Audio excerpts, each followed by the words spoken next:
All right, what's going on, guys? Welcome back to Card Talk. I'm Ryan, joined as always by Tyler and Lou.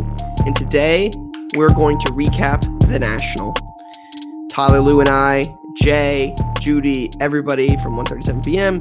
spent some time in Chicago last week, and we're going to talk all about it today. So, Lou, we'll start with you. What is on your mind this morning as we settle back in from what was an awesome National? I'm going to pull a Tyler on this one. I've got a few things. Number one, I don't know if I'll ever fully return to my state previous to National. I've been tired for like 3 days in a row. No matter how much I sleep, it just doesn't come back. Energy doesn't come back. So I apologize if I'm low energy today.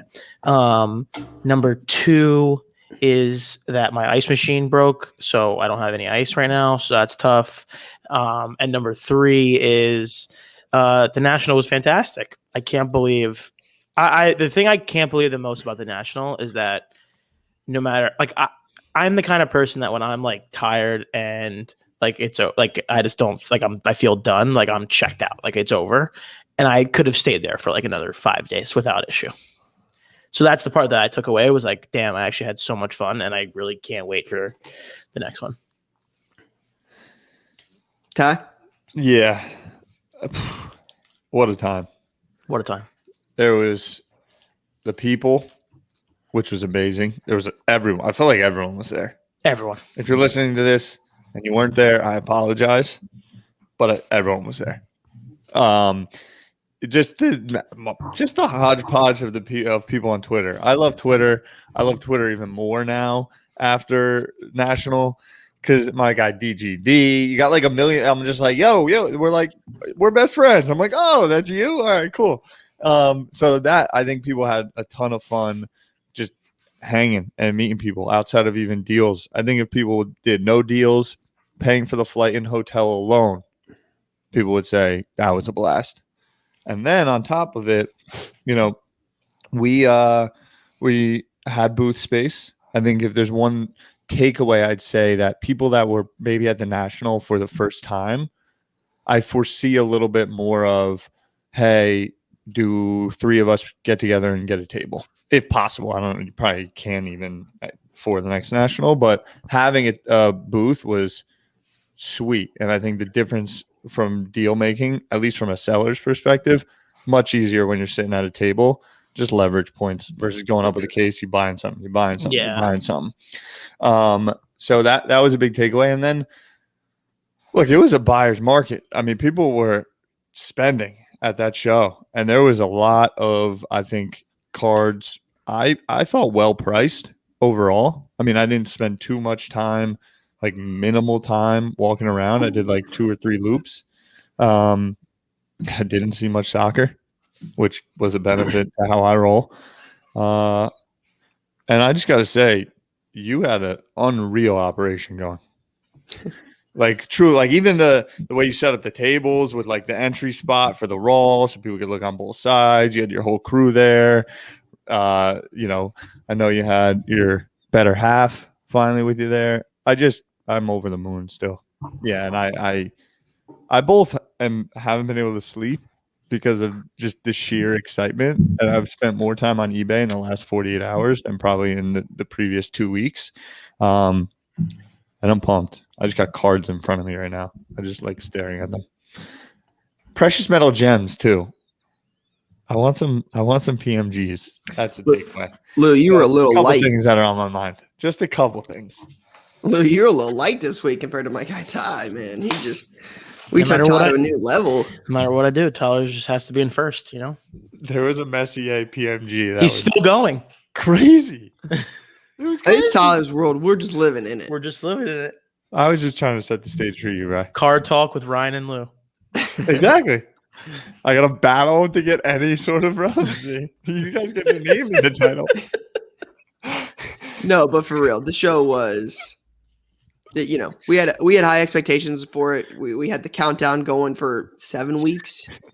I mean, we already got the countdown going now. 365 days. No, way less than that. whatever it is. Yeah, we We're might like be sub 360. I was Yeah, about to we're say like- I was gonna say 365 weeks, so that's where my head's at right now. So No, but yeah, the expectations were high and certainly exceeded it in every facet. It was, I think, Tyler, your point about buyers, right? That it was important because when we went to Dallas a couple times ago, a lot of trading, right? The market had cooled down a bit and wasn't as many people like really buying. It was a lot of trading.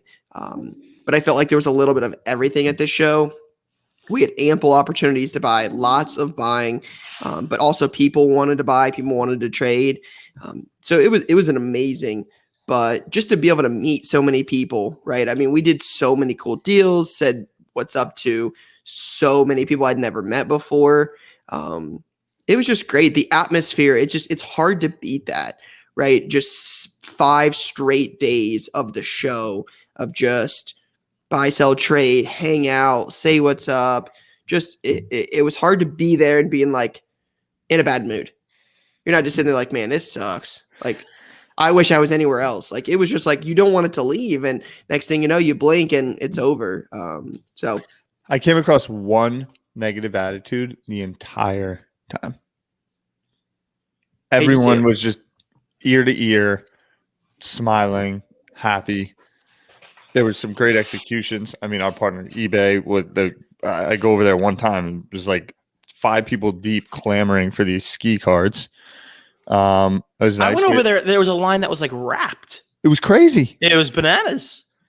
And PSA did their thing with the grading. I think there might have been a quick boop stumble first day, but I think they turned it around, cleaned it up, and that things were humming and moving. their booth was busy. SGC is a little takeaway. This is one of my takeaways from the show. Talk about it. I told Lou and Tyler beforehand, right? Is SGC slabs were moving at the show. I think they've settled in as a real player in the market. I'm pumped for them. Like, I actually really am. I think it's really good for the market. I think so too. I think it's very important. We talked about this when it first happened, but the market does want graded cards, and the price point and the turnaround time is hard to beat, right? Like when your Select box came out Friday, Select UFC and Select Basketball both came out Friday while we were at the show, right? You pull a LaMelo Ball base rookie select. Somebody wants one of those graded at less than $30 and 2-3 week turnaround time. It's hard to say no, right? And people were wheeling and dealing for him. We picked up a bunch of them. We sold a bunch of them. A lot of people. I'm gonna make a statement. I am considering, not strongly. I almost said strongly, but I'm not strongly considering. I'm just considering it. I'm considering submitting some of these via SGC. What are those? Come a long way, Ryan. Yeah, give us a little close up. I mean, little Chrome Sapphire. Give us a little to the camera. Chrome Sapphire. Yeah, I mean, here's the best card in the set right here. Give me like one of those. It's my boy Lando just drinking out of the water bottle with the big ass vertical umbrella. Water bottle. Yeah, fire. I got this of 50 Lewis. I was fired up about that. That is dope. Yeah.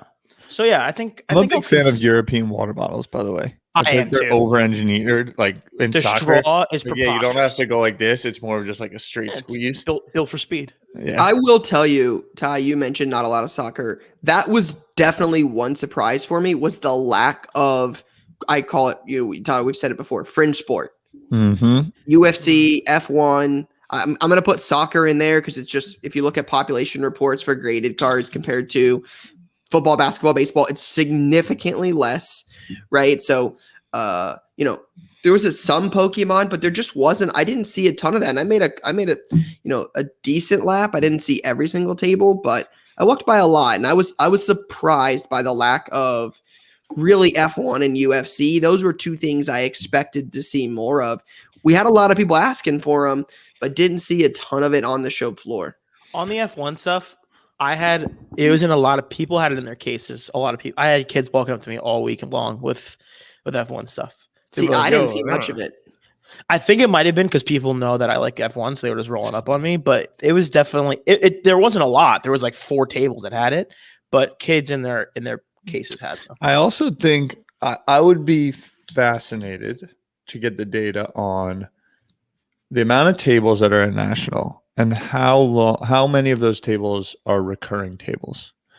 And I say this because like I think the rule is like if you've been there for over 16 years, you get to choose your table at the next show like a day earlier. And the reason I bring that up is you saying F1 people have it in their cases. To me, the crew rolling around trying to sell to tables, got their Zion cases, doing their thing on Twitter, a little bit noisier, is the newer generation. Yeah, the online kids some of about this F1 niche stuff. That's more soccer, that's more F1, that's more UFC, that's more random Fortnite, right? Yeah, the show veterans aren't loaded with correct. They're not moving. They're not applying that speed, and they're probably they might do some work on eBay or whatever. But these shows are kind of the presence. They come out and they roll out their baseball. They maybe their newer stuff. Honestly, their newer stuff is like modern basketball in some ways. How many people did you guys get? A lot of people who rolled up on you and were like, "Yeah, I've been doing the modern basketball thing." Like older dudes, that happened to me a bunch of times too. Because with Twitter, with everything, they're just not online so fast. Yeah, and we're like conditioned to be like Lando Norris, like we're literally Lando Norris. People are like barely getting to like what's the LaMelo Ball market looking like. Yeah, that's true. If you're not like a kid who's on Instagram every week or every day, you don't really know or care about F1 or UFC, really, especially their cards, unless it's someone like all time. And I imagine there's very few crossover between that community and the hobby with having a table at the National, which I got to say we're very fortunate to do so. Of course, yeah. And honestly, is like the beautiful pocket and the way that Ryan's built his business, I think, has given him a lot because Ryan, are you going to join our little Ryan? Are you going to join our little circle of trust next year, or what's up? Like your booth? Do an event or something? No. Do you know? I mean, you know that our booth and Slabstock's booth are like right next to each other. Next year? Uh-huh. I talked to Aaron. I heard Aaron. They said they got some space. So come hang out with us. It'll be so much. Maybe more fun. I'll try to get in with Aaron. Maybe see if we. Please. It'll be so fun. We'll hang out. You didn't hang out with us at all. It was so sad. You were on the other side of the room. I needed to set up. You were up. on the other side of the room. Yeah. No, you were on the other side of the room. You can make an argument that you were on the other side. There's 2 of us and 1 of you. We were on our side. You were on the other side. Okay. Yeah. Fair. Okay. It's on me. That's on me. Appreciate you taking that out. You like that, like little that came up with that? Yeah, that's on me. But what were your right? So you guys, Ty, you were there what Wednesday through Friday set up. Lou, you were there Wednesday through Saturday. Yeah. Thoughts like what sold? What were you surprised didn't move? Like what were your takeaways in terms of what people were transacting? Mbappe, I thought was like asked about like crazy. The market may be down, but what I did feel is, there's at the show, people come in, hey, all right, I've been hearing about this soccer thing, or maybe I've been hearing about this F1 thing, right? And there's always the pinnacle card. I think for the modern basketball 24 months ago, whatever, is like Luka, right? So you had people who always did basketball and they're like, this thing's bubbling. I got to get into it. Luka's the entry point. As someone that had 95% footy cards out there, even though in my perspective, Mbappe's down, whatever, people just were coming up and wanted Mbappe. And so when I think about setting up for the show, this combo of like entry point key cards, different variants, because it's not like people didn't want like Mbappe based Prism. It was like, what do you have of it? So I think diversify there combined with a little bit of niche here and there is what I would say. But it was the first time I ever had Raw for sale at a show. It's a play. What were they calling that in the text, Ty? Don't. I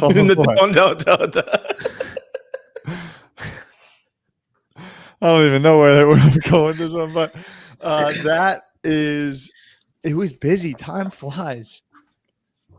The show closes at 6. if you're from the National and we're listening to this, can we maybe get 7 o'clock? I actually don't hate that. You don't hate 6 or? I don't hate closing later. I would also say constructive criticism. The timing for the show open and close changes every day, and it's wildly confusing. Like I was just getting there at 8:30 and then just figuring it out. And then when there was the 20-minute announcement, who is our boy, by the way, I found that's he loves that. When my homie's like 46 minutes until we're closed, 12 minutes until we're closed, then I know what to do. Like 17 minutes, we might close. Yeah, like a little bit of like continuity to the opening and closing times, I think would help. What did you see, Rye? Football was the big thing, right? We had a lot of football, so it's easier to give an opinion on what sold because we had the most of it, right? So football was our biggest seller, so obviously we sold a lot of football. But yeah, volume. That was really what's like, again, from someone that's never set up before. I've never set up at the National.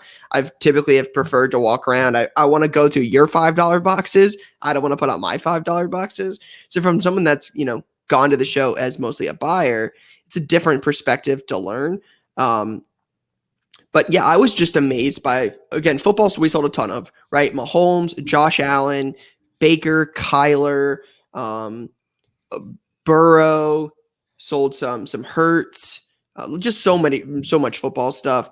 But just like I said, the number of transactions, people went through dollar boxes, $5 boxes, $10 boxes.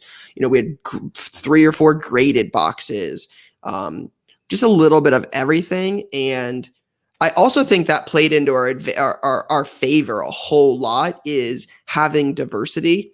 That's something we try to focus on the shop a lot is like, we may not have had 1 million soccer cards or 1 million Pokemon cards, but I had some of them, right? I tried to offer something. So, not in the F1 space, not huge in the UFC. Like I had a couple UFC cards, but working on offering a little bit of everything. But yeah, my biggest takeaway was certainly volume, just the amount of transacting that took place. I would have never guessed was as high as it was. I had a huge breakthrough. Now we're at the show. At the show. Okay. The book. Now. The notebook. The notebook changed my game, actually. In the spirit of having a 7-week countdown and multiple videos from Ryan about how to prepare for National, I showed up on the first day with unprepared, nothing priced and no stickers. So, Ryan, I think we commandeered his price gun for about 49 minutes before he came over and sniped it back. So I said, all right, what am I doing? Like, how am I going to go about doing this? And I had a composition notebook with me. And so I wrote down my entire inventory and a price I had on them in the notebook. So in my case, I had no prices on the cards, and people would come up and ask the price. And, look, as a dealer and, in retail, a 14-year-old kid might get a little different deal than a 37-year-old dude that has no time to say hello or whatnot. You know what I mean? Always. So I was able to say, hey, let me check the book, evaluate the situation, come back to you a little bit.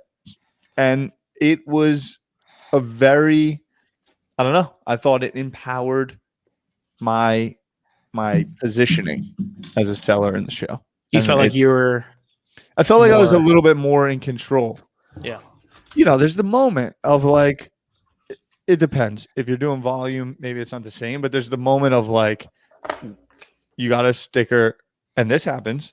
If you price something in the morning on Wednesday, by Thursday afternoon, the market may have completely changed in that room.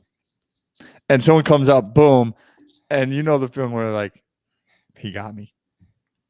There's nothing worse than when you feel like you got. Nothing worse. Something I don't know. And I can now pick up that energy and I'm like, what is it? When they roll up and then they're like, give me a number, and then you can barely get the number out and they're like, I'm down, you're in trouble. You're like, you're in trouble. If it's an immediate yep, you're if there's not even a thought of a counter, you're in trouble. Because a lot of times what they're doing is someone wanted to buy it for like 20% more down the road. Yep. And you're like, So the book was a real strategy change for me. But Lou, what were your thoughts on like what was transacting? Yeah, man, I guess I'm limited by like what was in my case. I like to think I had a pretty decent amount of different stuff in my case. But for the most part, people were coming up to me and trying all my UFC is gone. I have nothing left. So I sold all that. F1, I thought there was some action, but again, that's limited based on what I was around. And then I had a decent amount of interest on my football as well. I didn't end up selling any of it. But yeah, I think UFC and F1, there's a growing audience and buyer pool, and people are just looking for graded options. Which that's actually one of the things I was thinking about on my flight. I was like, just get the cards and slabs, and that's all that matters. And that also is part of the reason why I've adjusted my opinion on SGC. Just get the cards and slabs, and like you're going to be fine. That might seem obvious, but like, yeah, there's margin. There's margin to be had. $100 graded card is like not crazy anymore, and it just makes people want to buy it more. Mm-hmm. It's easier. I think it's easier to transact graded cards. Much easier. Right? I mean, it's much easier. Hey, this kid's got a soft corner, right? A soft corner to Tyler is not a big deal. A soft corner to Lou is the end of the world, right? That's how maybe how it be, or how it may be. So, yeah, interesting take. Now I got a question for you. I was thinking about this, right? We found out that our guys at the National are friends, right? When we made the comment about the announcements with like 13 and a half minutes left, 8 and 3/4 left, like we got all these odd announcement times. If you were, after you were there for a week, if you could change one thing about the National next year in Atlantic City, what would it be?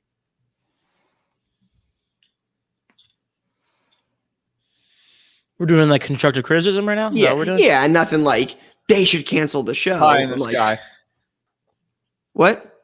He said pie in the sky. You go first. I'm thinking. Yeah, right. What's your take? I actually didn't think about it, but I like the idea of the additional hour. I'm sure that's some sort of discussion with corporate, right? With the Paninis, the Tops, the Southern Hobby, the GTS, the Peach State, like the distributors, the companies that make the cards, because they have parties and events after the show. So I'm sure that's in alignment with them. I like that idea. I think that's cool. But honestly, the trade nights were so good. It's, the show could have ended. The trade nights, kept the show spirit alive. I think the one thing I wish there was more of was like seating. Like we were near a wall and there was people like chilling on the floor eating their pretzel. And I'm like, it wouldn't have been too hard to put a little, couple round tables here and throw a few seats out. I understand Chicago is a much smaller venue and much tighter, and they want to maximize show space. I just felt like we might be able to get a couple tables against the wall. I might actually debate that. I might debate that take because I worry that it would become a place for congregation, and I think it detracts value from like buying a table and setting up there. I feel like if you create kind of a space to just sit down, eat food, hang out, people will just come and hang out and do that.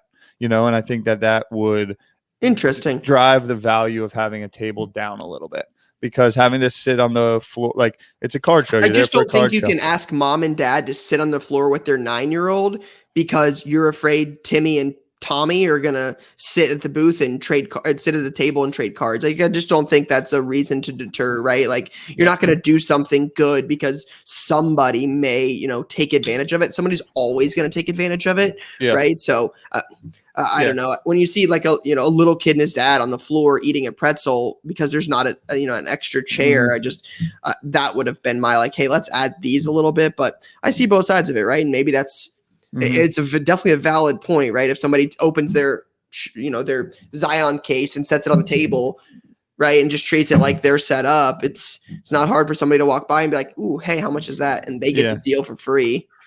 I would see that's exactly how it would be taken over. All of the dudes walking around with cases would just be like, "Where's my table? I'm set up." I think what I believe you're going to see in Atlantic City is massive events with big time brands, like the programming around the show, I think is going to change drastically. During the show or after the show? After the show. So like trade night. Like trade night. Like I believe your trade night, you have real opportunity to work with some high profile partner. Not that you haven't already, but like, you know, if you think about NBA All-Star Weekend, if you've been to one of those, or like or Super Bowl is like over the top, but the party, like the whole thing is about the events, not the Super Bowl. Yeah, it's about the mixers, who's performing music, what's going on here, new fashion brand launches. And I think you're going to start to see a lot of activations wrapped around the show that's a little, I don't want to say more high level, but external of the hobby. Right? Whereas like the trade night is very like from the inside of the hobby, we're doing this. But I do think there's going to be outside players that come to you that say, we want to be involved in that, and we want to do this. We want to have a musical performance there, or we want to tie in this product that we're releasing with your trade. Like I think you'll start to see that. I foresee a little bit more. I mean, we're going to try and do like, we'll get a hip hop artist to do a couple songs at the end of your trade night. Why not? I think the crew is ready the people are ready for it. Chicago is sweet though. As a city, I think it's a good hosting city. You got people to be able to pop downtown. You got a little Cubbies game. I got both my boys texting with me. Lou. You guys texting each other? Yeah. You guys doing remember, deals? This is Card Talk. I wasn't texting. You're checking, listening. I was handling a situation, so I was. I had a thing. Got it. I'm back. I'm back. You agree with me, right? Yeah, I agree with you, right? I think you saw it this year with, I mean, there was a lot more events. Like all the companies like seem to have an event. Anything you would have changed from, show operating perspective? Anything you would have added or removed? Show operating perspective, everything is still very rudimentary. Like everything about the show setup is very rudimentary. It's like, here's a pen and paper. Here you have to go to this exact spot and pick up your passes. You can't just you get a big pack again, like constructive criticism. Like you get a packet in the mail with like 500 different things in it. It's like, I only need these 3 things. Like, why can't this just be emailed to me? No, seriously, I think there's just a lot of the process is very old school, which is like kind of part of the charm of cards and everything like that. Mm-hmm. But I think they would definitely do well to modernize their processes. Like the fact that the lottery system is like you have to go to a room and wait for them to call your name is like kind of crazy. But also kind of cool. Yeah, it's part of it. It is part of it. It's definitely part of it. Like I want a little bit more, but not too much. Much more. Yeah. Yeah. Like keep it there, but just give me a little action. Mm-hmm. Which is tough. It's a tough line to walk. Can't jump the shark. Mm-hmm. But I will say I was thoroughly impressed with like their organization for how big this event was. Like you walk in and there's people saying, hey, general admission this way, VIP passes and dealers this way, right? And it's like, the show security saw a dude get escorted out in handcuffs right by the booth. I mean, 15 people by this guy going stuff. Yeah. Yeah. Put him in handcuffs and walked him right out the front door. How are they doing it? Show us again. That was like VIP. It was like, oh, it's VIP. No, but really, like I come back, I was over at Leafs booth and was walking back, and I see like 15 people. I'm like, ooh, maybe big deal going down. Maybe guys count on some cash. Like, is that Sasha over there? Yeah, Sasha over there making $100K deal, and you're like, actually, this dude got arrested for stealing dollar cards. Was it dollar cards? What? Was it dollar cards? I mean, it was all a bunch of stuff in soft sleep from what I saw. Oh, that's so tough. Tough scene. At least go for like a 4-figure card. Ty, on what you were saying about everything afterwards being very like basic, it's one of the few things, not one of the few, it's one of the things that's left that feels very of a collector's mind. Like the idea that trade night exists, it's like a very collector focused mindset. Well, how about that? It's become something that it wasn't before. So that's like prime for an update as well. How about the non-official trade night? Literally mob in the hotel lobby of the Lowe's. How did the Lowe's become the place? Because I thought that was too far away. It was packed every night. There was 100 people. Meanwhile, in the lobby. There wasn't like you couldn't buy a water bottle if you tried.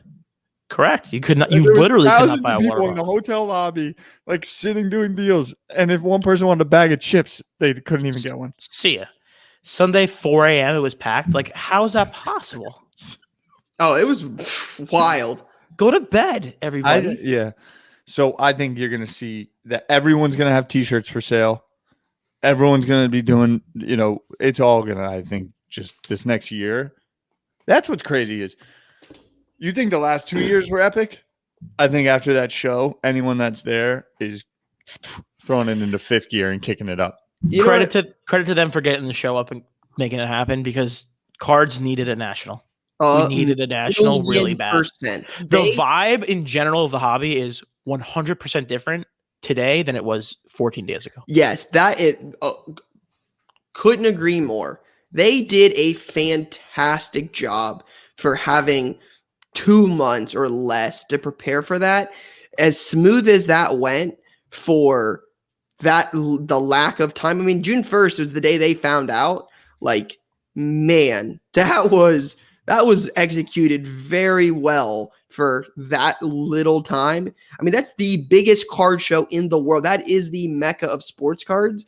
And yeah, props to them. But I wonder if you guys have thought about this at all. The National, all the events around it, trade night. How do you think that does that affect other big card shows around the country? You meaning what? Do they adjust how they run their shows at all? Right? I just don't think there's a show that runs like the National does. It's just not enough. I don't know if it's demand for in person. I do think, unfortunately, we're not going in the direction of more in-person events in the next at least 6 months. I do think I actually don't think people are going to run to go to another show based on how good that one was. Like, it's not like, oh, we just went through festival season and it's a couple warm-up festivals. I mean, we were doing that. Dallas, you had Atlanta, like you did, I don't know, whatever that other show was. You did Boston. Yeah.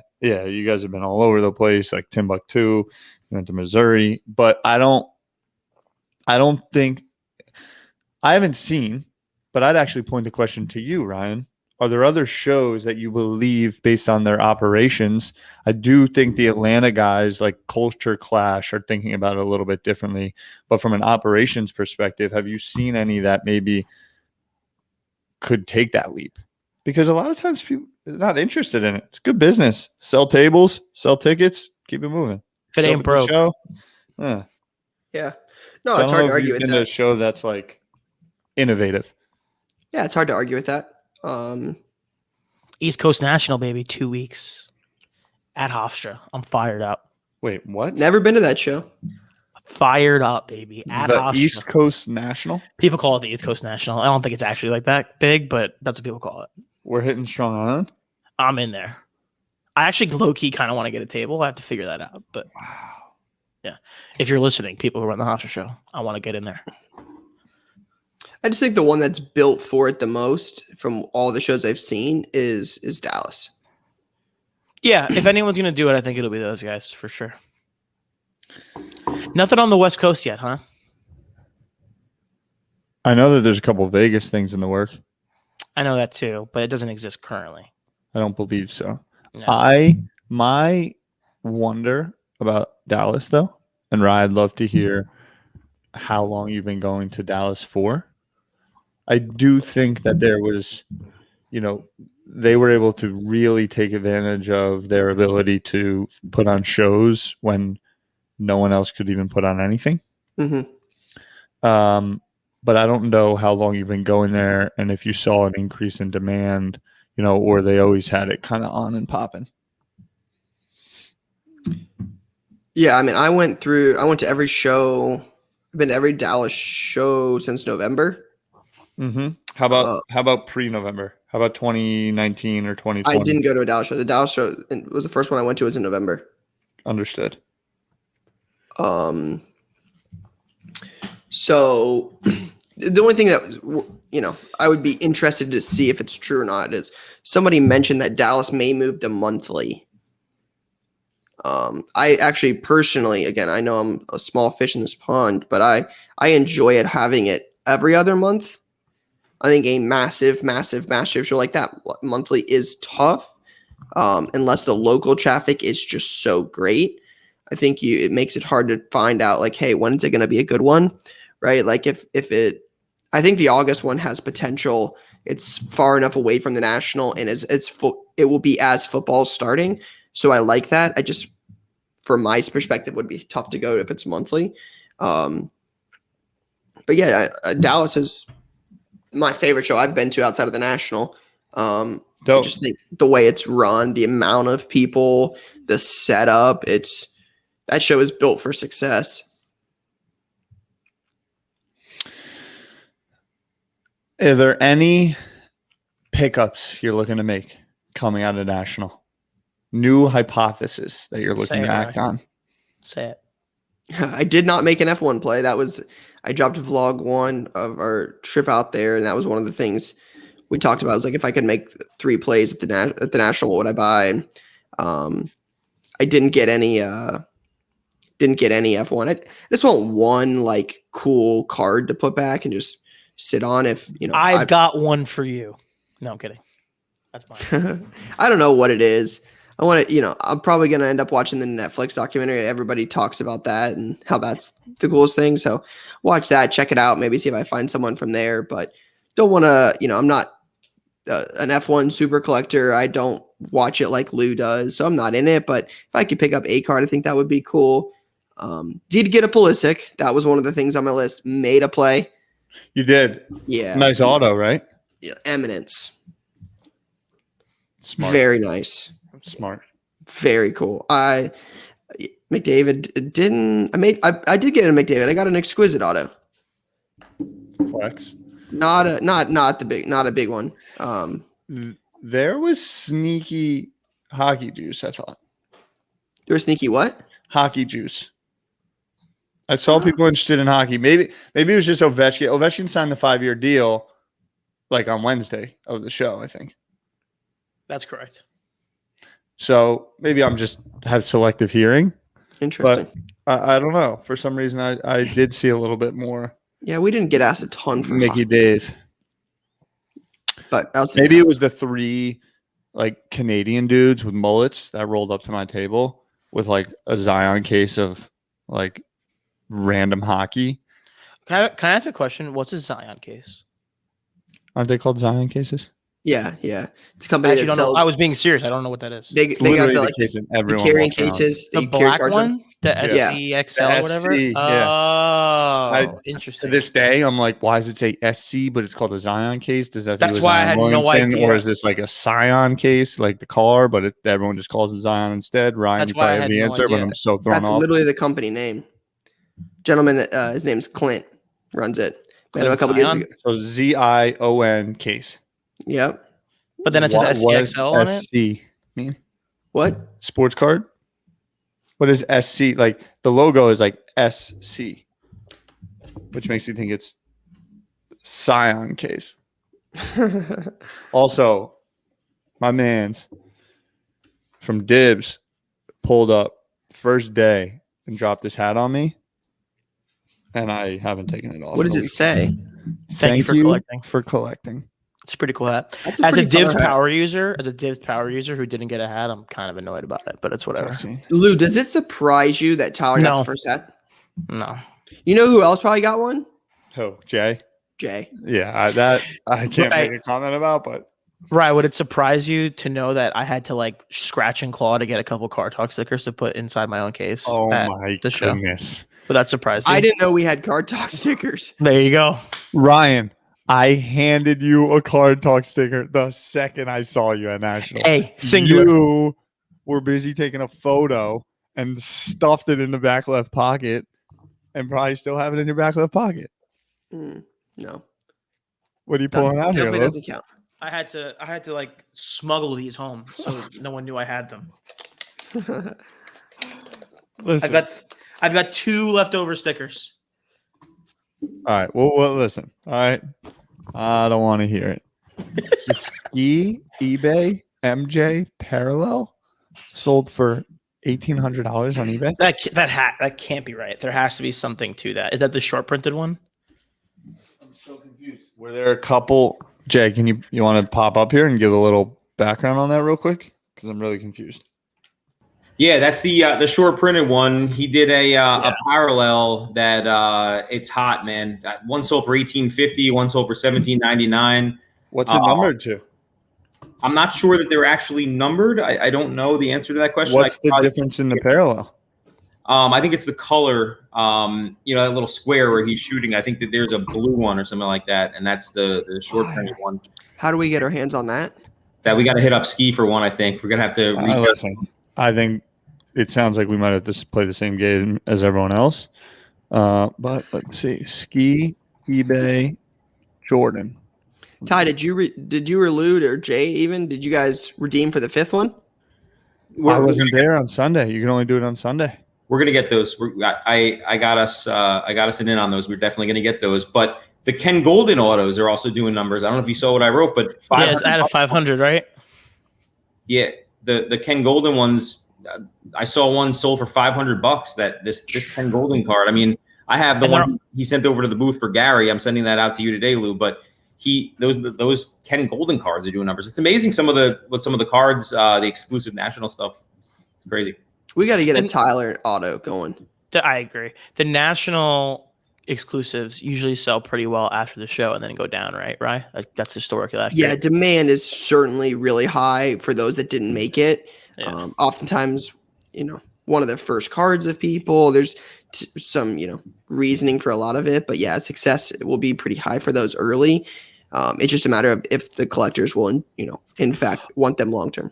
I also, Brian, I don't even think you know this, Ty. I want to give some love to the crew that won the PSA grading 2 times. You know how PSA was giving away 50 grand in grading, right? Someone at the table won it twice, 2 days in a row. Twice. Unreal. And they roll up and they're like, we don't have any raw cards. You want us to grade a card? Somebody came to my table and bought 2 cards for grading. Yeah, that makes sense. That they had won? Yeah, they won 2 free grades. I mean, what a giveaway by PSA. That is a nice giveaway. 50K in grading, yeah, that's all. That's a giveaway. I made a couple flips I was fired up about. I was buying these Fati 9s.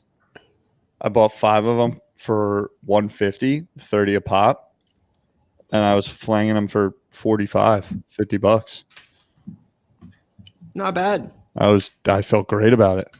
And I think we Ty, I think this is a good little segment because I bought a lot of stuff at the show to take home, record a video on, sort it out, price it, grade it, do all that stuff. But you did that at the show, right? You bought stuff, flipped them at the show. I know that was Jay's strategy, right? Mm-hmm. Like, I think it's worth talking about how you could have made plays and moved them live at the show. Yeah, like the show is so big. So big. I mean, it's different universes. Like, Ryan, we were in different universes where our table and your table was. There's people that could have come to the show and never seen either of our tables. Likely probably would have seen one. You were more central. But the red carpet side and our table, like, I mean, it might as well have been in different towns. I was there for a week and didn't see 20% of the tables. Yeah, so market inefficiencies. It's that simple. People are into cards at different prices. People have different motives. People either want to move. Some people price their stuff a week before, not the day of. All encompassing, and it provides opportunity. And the first day, Wednesday, I sold so many cards that I literally said, okay, I need to I went Ryan mode. I said I need to buy inventory for my game. And so I got there 8:30 before on Thursday morning before we did our panel, and I said, "All right, I'm gonna just walk." And I picked up 5 Christian Pulisics, just negotiated on some volume of similar cards that I felt I could get 20. I felt I could list at 20% up, and I did well. Marginally wise, it was great. I mean, dollars, but like I don't view it. Kept me in the game, kept me meeting people, kept me having sales, conversations, trade. So that was, I love that, and that's what I remember from the first show. That's what got me into this whole thing. I bought this sticker at the 2019 National as a PSA 10 for $350. Turned around and sold it to Gary's brother AJ for $550, and I said, "Oh my goodness, I just made $200." That's freaking cool. I'm into this. Jay, what about you? Yeah, I mean, people were just coming up to the table, and like the one that sticks out in my mind, which was just hilarious to me, kind of similar to Tyler's vibe, was like he walks up and he says to me, I just quit my job. I need some cash. I have some cards, and I'm happy to move them at a really low price. And I said, this is my favorite type of conversation. So he hands me a Patrick Mahomes optic base PSA 9 rookie. And he goes, I'll give it to you for 400. I look it up. They're doing, 550, 600. I said, sold. I gave him 400 cash. The guy hands me the card. While he's handing me the card, there's another guy who's standing looking in my case. And he says, you just bought that for 400? He goes, I've been looking for one of those. I'll give you 5 for it. I literally handed it to him. He gives me $500. In 7 seconds, I made $100. And I was like, well, that was fun. So then the same kid comes back to me that sold me that stuff like 15 minutes later. He's like, I have 3 more cards. Do you want to buy him? I'll give you a really good deal. I said, what do you got? He had a 2003, rookie LeBron James holding up the jersey, BGS 8.5. He had a KD patch auto, a 2013 patch auto number to 25, and a Larry Bird NT 2018 NT auto number to 25. And he goes, I'll give you the whole lot for $400. I was like, okay. So I put them all out of my case, and I have the a 150 sticker on the Bird. I have a 300 sticker on the KD, and I have a 600 sticker on the LeBron. 10 minutes later, a guy comes up and he's like, he's with his kid. Kid's got a Celtics jersey on. He goes, Dad, I want that Larry Bird. Dad says, would you take 125 for the Larry Bird? Sure. Would you take 275 if I buy the Bird for the KD? So I'll give you 400 total for the KD and the Bird. I said, done. Now I have a LeBron sitting in front of me that I paid nothing for, because I got cashed out on the 400 that I spent on the whole lot. About 20 minutes later, a guy comes up in a Cavs jersey. He wants my LeBron. He goes, I want that LeBron. I was like, all right, throw out a number. And he's sitting there. He's giving me a look. And I was like, dude, just throw out a number. Because I'm thinking to myself, I'm going to be really, if the guy offered me $500, I'm taking it right now. He goes, how about 550? Sold. So, I mean, it was like in the span of like an hour, this guy's lot, I turned 400 into 500, and I turned 400 into like, 950 or whatever it was. It was, I mean, and I never even held on those cards more than an hour. So those are the type of deals that were coming through when you're sitting at the table. That was just, it was a lot of fun. Yeah. I think the in-show flips is like an underrated part of the process that people don't understand. I definitely didn't take advantage of it enough. I also love the respect that people give of like you're engaged in that convo. I'm not going to try and say, hey, I'll give you 50 more cut into it. Y'all were doing the deal. It happens numerous times because you're talking to someone. I can tell you, walks up. That's a nice guy. It definitely happens. I had a couple people come up trying to sell some stuff, and guys would like, one dude pulled a dude off to the side and was like, hey, man, I want these cards, and bought them just from right out from the table. Brutal. And like another guy was like, hey, man, we're trying to get on that as we're dealing for the card. Like it's crazy to me that happens as much as it does. People are just don't care. Savages. I was going to say, I was like 3 for 3 on interactions where the people said, all right, if you end up doing the deal, like, great. If you don't, I'd love to have that same conversation. And I was like, mame. I did have to tell one person, hey, my table is not your spot to do deals with someone else. I apologize. I'm like trying to do my thing here. Could you maybe take that over there? But that was all love and all good. Right. I tried to offer the Superfractor, man. I know. I just didn't know much about it. I know. It was that was a fun flip. I had no clue on that deal, but worked out well. That's what Jay taught me this weekend. Superfractors are superfractors. It's a fact. Well, I looked up what his highest card, sold was, and it was an of 10 optic gold, and it was sold for 510. So I figured if I buy the superfractor for 500, how could I lose? The guy's got some cards that are moving, and it worked out well. I think wound up selling for $1,000 with 12 hours, not 8 hours later. That's a good play. All right, I think we latest launches, this week's release, and take us on home. See you, Jay. Hi, Jay. Thanks for joining. So last week, again, we talked about it. Big week last week we missed because we were at the show. You had UFC Select and Select Basketball, two of the two big products, right? Select is a popular brand. You'll have Gold Standard Football this week. That'll be cool. Another that's the first rookie patch auto in a pro jersey. First RPA in a pro jersey will be from Gold Standard. You'll have Upper Deck Extended Series, Hockey, Fat Pack, and Blasters. You'll have Pokemon Ice Rider, Shadow Rider. You have Panini Select H2 Basketball, and then Wild Card Matte Football Megas. So nothing else this week. You will have some bigger stuff next week as we get into that. Are we off next week? We are off next week. So I think we should talk about it then, because next week is National Treasures Basketball. Should we not be off next week? Big break week. Big break week. Yeah, Huge. That's a big break week. So looks like LaMelo Ball signed his NT redemption, so that'll be cool. If you can pull those live in the box, that will definitely.